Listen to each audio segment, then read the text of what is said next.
As much as people in Oklahoma think that they know about tribal sovereignty or tribal policy, it's really not talked about enough in the right light. It gets hard to reach some people because there's already that naturally kind of instilled connotation behind being a native of like, oh, you get free college, oh, you get money from your tribe, and a lot of that, probably 90% of that is like false.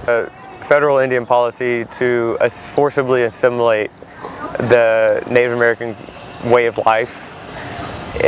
My grandpa and grandma, they both went to Indian boarding schools, and so you weren't allowed to participate. You cut your hair, they reclothed you, you were told not to speak your language, and you stayed there for the majority out of the year, barely get to visit your family. And after that, they wanted you to move. They wanted you not to go back to the reservation and to pick up a trade, to go work. And a lot of times they just took children away from their families and put them into white families or non-native families. After both of my grandparents on each side served in the military. And so whenever they came back, it was just basically about serving your country and doing your civic duty, which is you go to work, you get a job, you live life.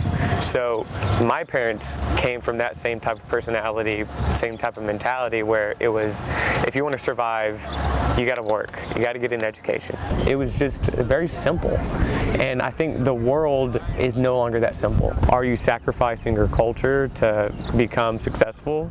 Or are you trying to keep it, but losing that opportunity to leave and to maybe start a business, or maybe start a family that doesn't have to worry about where their next meal is coming from, or whether they're going to be exposed to gang violence or to drug abuse, substance abuse, any kind of stuff like that that's very predominant on reservations.